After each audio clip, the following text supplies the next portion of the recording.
The hospital room was draped in a stillness that felt almost unnatural. Outside, life bustled on, but here, it was as if time had paused. Dr. Anderson gently cradled the tiny newborn girl, her fragile form swaddled in a pink blanket. Soft curls, the color of sunlit wheat, framed her face, and though her eyes were yet to open, she seemed a quiet miracle. Yet the silence between her parents, Claire and Thomas, held an unspoken heaviness. They weren't overcome with joy as they'd expected to be. Instead, they stood frozen, eyes wide with apprehension. Is she okay? Claire's voice quivered, barely louder than a whisper, as she clutched Thomas's hand tightly. Her heart raced with emotions she couldn't fully name. Dr. Anderson forced a smile, though he too felt a flicker of unease.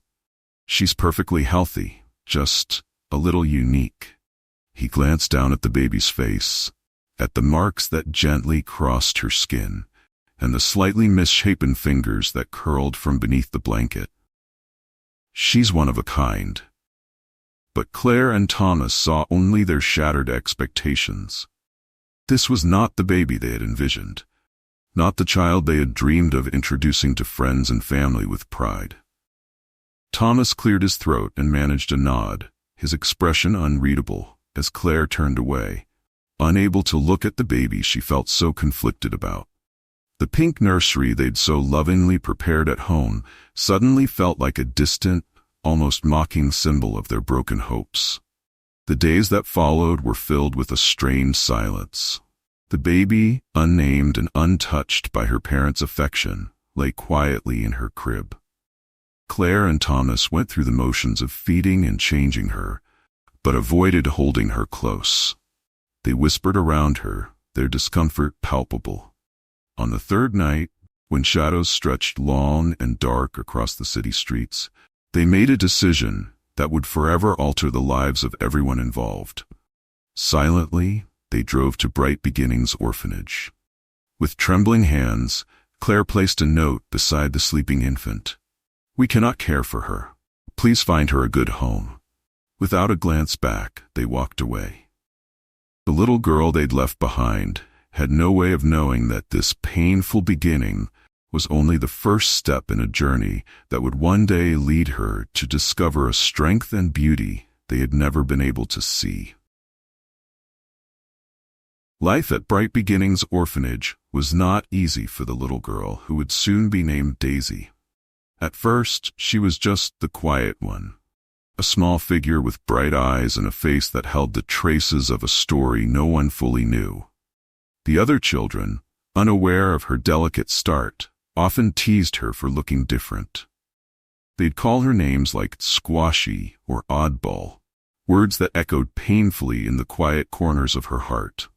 Daisy learned to play alone, creating games that only she understood, her resilience growing in the spaces others left empty.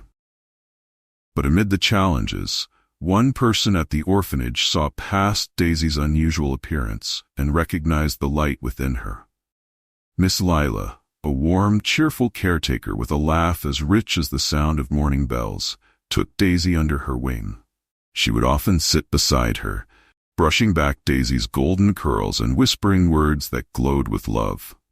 "Sweetheart," she'd say, "you have a magic that can't be seen at first. It's deeper than any mirror, brighter than any star. Never let anyone tell you otherwise." Daisy clung to these words, feeling them take root in her young heart, like seeds sprouting in springtime soil. She felt safe with Miss Lila, who seemed to understand her quiet resilience and unwavering spirit. Miss Lila gave her the name Daisy, inspired by her ability to brighten even the darkest days.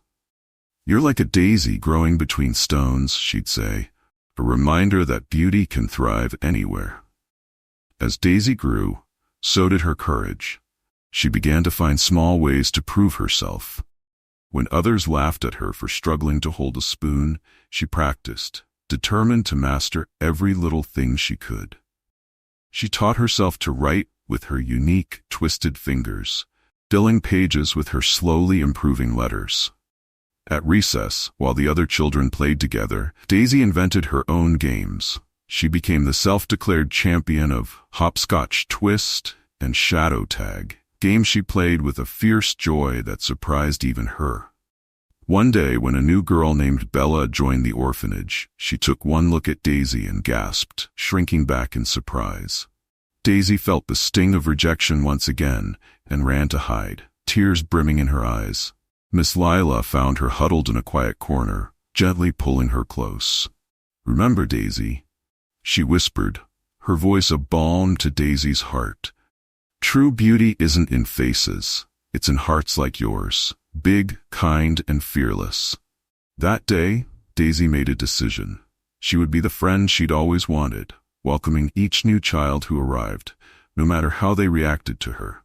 In time, Daisy became known for her warm smile and caring spirit, filling bright beginnings with kindness and hope in ways no one had expected. As Daisy grew into her teenage years, the world around her began to change. But the spark within her only shone brighter.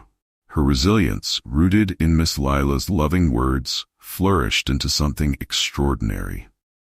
One day, while helping with art supplies at the orphanage, she discovered the cool, pliable sensation of clay in her hands. She began to mold it instinctively, her unique fingers shaping forms that reflected her imagination. For the first time, Daisy felt that her hands, different as they were, possessed a hidden gift. It started as a hobby, a simple way for her to express her thoughts. But soon she found herself immersed in creating, her hands moving in harmony with the clay, molding pieces that seemed to breathe life.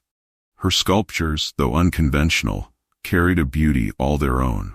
She poured her feelings into each one, expressing emotions she had kept hidden: hope, joy, and even sadness. Each piece was a testament to her journey, capturing the beauty of being different in ways words could not. Daisy's art quickly drew the attention of everyone at Bright Beginnings. Her sculptures were bold, imaginative, and unlike anything anyone had seen. Miss Lila was her biggest fan, proudly displaying Daisy's creations in the orphanage hallways, where visitors and caretakers alike marveled at the depth and complexity of her work. Encouraged by Miss Lila, Daisy began to dream bigger, imagining a world beyond the walls of the orphanage, where her art could reach others who felt out of place. One autumn afternoon, a woman named Mrs. Ellen visited the orphanage. She was the owner of a prestigious art gallery in the city, known for showcasing unconventional talent. The moment she saw Daisy's sculptures, she was captivated. "This is remarkable," Mrs. Ellen said, her eyes widening in admiration. "You have a gift, Daisy. Your work has a voice, one that tells the world how beautiful being different can be." Mrs. Ellen offered to host an art exhibition for Daisy, a chance to display her sculptures to a wider audience. Daisy was stunned, her heart racing with excitement and disbelief. With Miss Lila's support, she threw herself into preparing for the event, perfecting each piece with care and dedication. She titled her collection "Different is Beautiful," hoping it would inspire others to see beauty in diversity. The night of the exhibition arrived, and Daisy stood in the grand gallery, surrounded by her colorful sculptures. Visitors filled the room, their gazes lingering on the pieces, drawn to the honesty and emotion they conveyed. As Daisy shared her story, she saw the impact her art was having, the way it touched people's hearts and opened their minds. Among the crowd was a tall, striking woman named Ruby, who approached Daisy with a warm smile. "I'm from Unique Styles," she said, introducing herself as a modeling agent. "We look for people who break the mold, and you, Daisy, are exactly what we're searching for." Daisy's eyes widened, hardly believing what she was hearing. As she took in Ruby's offer, Daisy felt a surge of pride. She had come a long way from the little girl left on the orphanage steps, and now her unique beauty was taking her places she had never dreamed possible. Daisy's life transformed after that fateful exhibition night. Her art continued to gain admiration, and her modeling career took off, capturing attention from magazines and fashion houses. With each photo shoot and gallery showcase, Daisy's confidence blossomed, and her story inspired countless others to embrace their differences. Yet despite her success, there was a persistent ache within her heart. A lingering question that haunted her quiet moments. She had come so far, but she couldn't shake the need to know where she came from, to understand the mystery of her origins.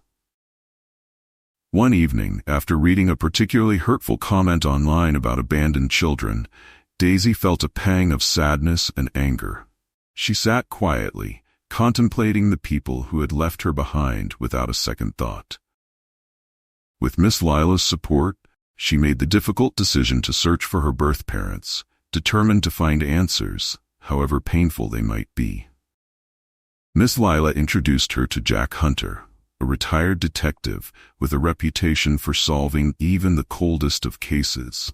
Jack was a kind but serious man, his eyes softened with empathy as he listened to Daisy's story. "I'll help you, Daisy," he said with a nod, understanding the courage it took for her to take this step. The investigation began with the few details the orphanage had on file. The note left with Daisy, simple and heartbreaking, and the birth date that narrowed the possibilities. Jack painstakingly combed through birth records from around that time, making calls and following leads, each one taking him closer to uncovering the truth. Days turned into weeks as Jack pursued every avenue, never giving up even when the trail seemed to grow cold. Finally, after hours of work and a stroke of luck, Jack discovered a birth certificate that matched Daisy's information. The document listed her parents as Claire and Thomas Edwards, a couple who had left the area shortly after Daisy's birth. Jack traced their whereabouts, using his contacts and intuition to locate them. To Daisy's surprise, they now lived only a couple of towns away, leading quiet, unassuming lives. Holding the file with trembling hands, Daisy felt a rush of mixed emotions: anger, curiosity, and an overwhelming sense of vulnerability. The people in that file had abandoned her, and yet they had unknowingly set her on a path that had shaped her into who she was.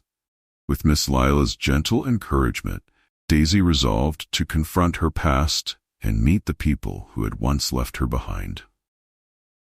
As she stood on the verge of facing a chapter of her life that she had buried for so long, Daisy took a deep breath, ready to embrace whatever came next.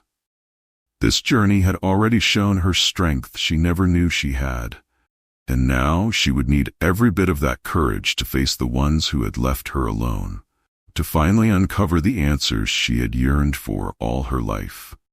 Daisy stood outside a modest suburban house, her heart pounding with a mixture of nerves and anticipation. The journey here had been long, full of uncertainty, and now she was only a few steps away from meeting the people who had shaped her life from afar. She straightened her dress, took a deep breath, and knocked on the door. Moments later, it opened, revealing a woman with kind but surprised eyes. Behind her stood a man whose expression mirrored the same shock and confusion. They were her parents, Claire and Thomas. "Hello," Daisy began, her voice steady but soft. "I'm Daisy. I think I'm your daughter." Claire and Thomas exchanged glances, their faces pale as realization set in. Claire's hand flew to her mouth, her eyes welling with tears.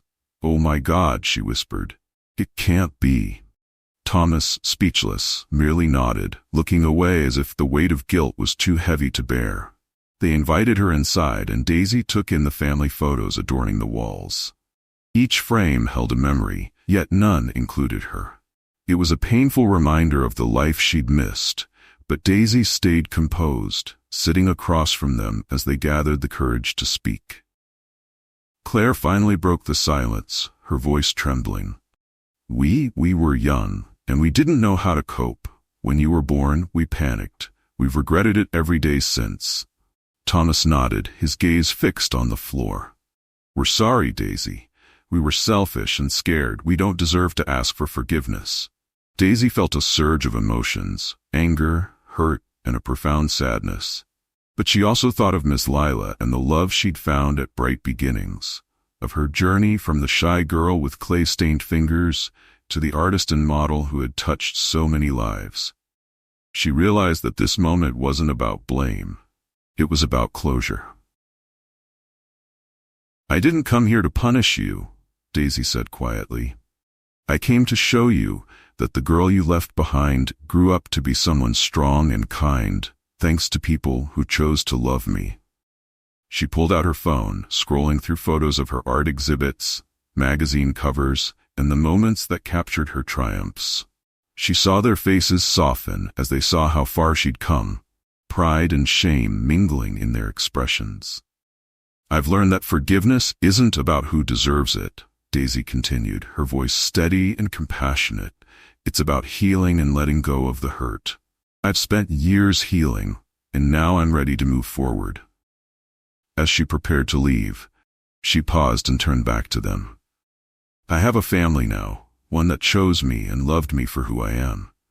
But if you're willing, maybe we can get to know each other, little by little, like planting a seed and watching it grow." Claire and Thomas, tears in their eyes, nodded, hopeful yet humbled.